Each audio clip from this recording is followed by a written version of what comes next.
Escolas fechadas. De uma hora para outra, a rotina de mais de 1 bilhão de estudantes no mundo inteiro mudou. São alunos da educação básica e ensino superior que, por conta da pandemia do novo coronavírus, precisaram ficar em casa para evitar a disseminação da Covid-19. Então a gente tem crianças que naturalmente não entenderiam e não teriam o nível de comportamentos que seriam necessários para que se mantivesse distanciamento social. Imagina, a gente dizer para uma criança que ela não poderia tocar no coleguinha, que ela teria que usar máscara, que ela teria que higienizar as mãos. E mesmo adolescentes, que têm um comportamento muito mais social, muito mais de tocar, muito mais de socializar com o seu amigo. Passado alguns meses do início da pandemia, alguns países já retornaram com as atividades em escolas. Outros, como o Brasil, ainda nem têm certeza da previsão de volta. Aqui já são quase 4 meses sem aulas presenciais e o número de alunos que estão em casa nesse período passa de 50 milhões. A solução para tentar salvar o ano letivo foi transportar a sala de aula para ambientes virtuais. É o chamado ensino remoto, uma solução baseada em novas tecnologias, mas que não deve ser confundida com educação à distância.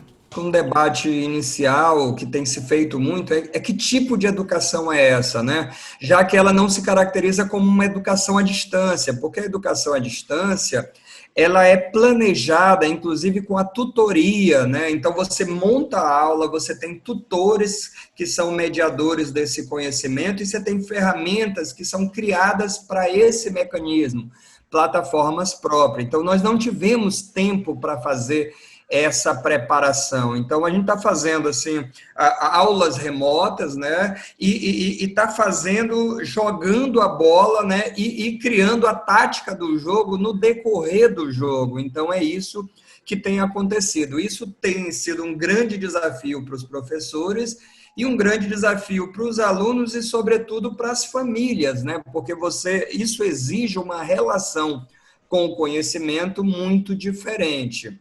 Haja desafio para se adaptar à nova realidade. De casa, alunos assistem às aulas por televisão, celular, computador.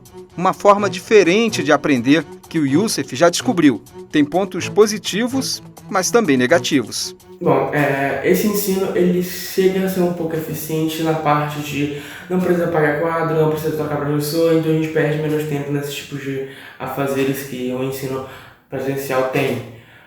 Porém, eu sinto que a falta de uma presença de professor, uma autoridade, deixe a aula um pouco mais firme.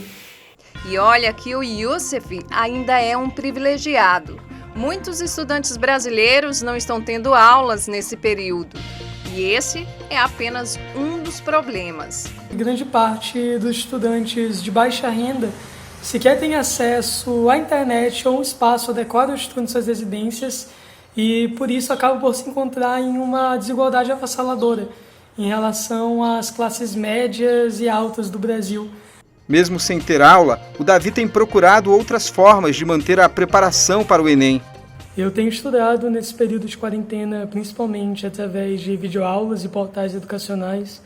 As principais dificuldades que eu tenho enfrentado nesse período são as questões de falta de ambiente adequado, já que eu moro com outras pessoas e esse convívio, essa movimentação na casa acaba por afetar diretamente a concentração nos estudos. Dificuldades que não estão sendo enfrentadas apenas pelos alunos, mas também por quem tem a missão de ensinar.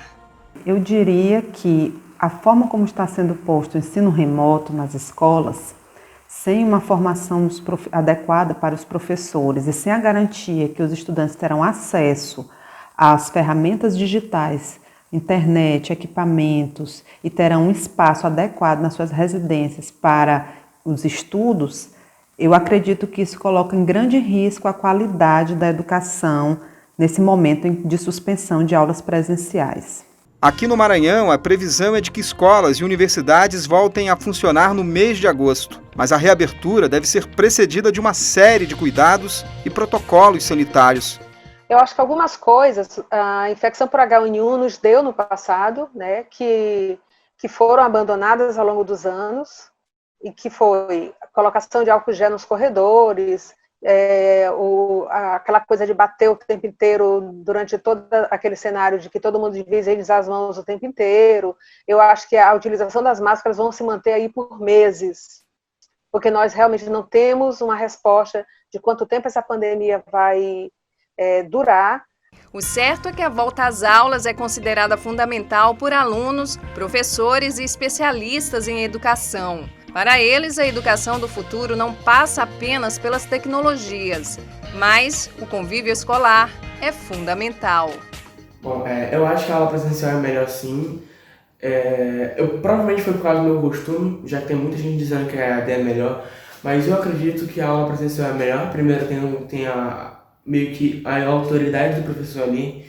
Segundo, que na aula presencial você tem mais tendência a focar na aula, já que dentro de uma aula não presencial você pode se distrair com todas as coisas. Quer dizer, a gente precisa da socialização, ou seja, é a certeza de que se aprende com uma ferramenta, com um computador, com um programa, se aprende com um professor, mas também se aprende no convívio com o outro, porque a sala de aula, o que é fundamental, o que faz a necessidade da sala de aula é a interação social.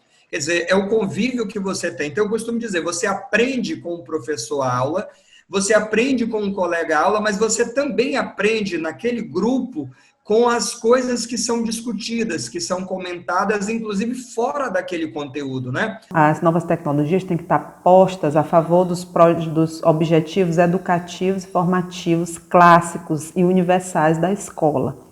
E esses objetivos formativos clássicos e universais, eles só podem ser pautados a partir do contato, das trocas de experiência, né, da experiência interpessoal, que é super importante na formação. O fato é que a pandemia trouxe questões que ainda não têm respostas. O futuro não será mais o mesmo. Mas, diante de todas as dificuldades, é o presente que vem revelando heróis a cada dia.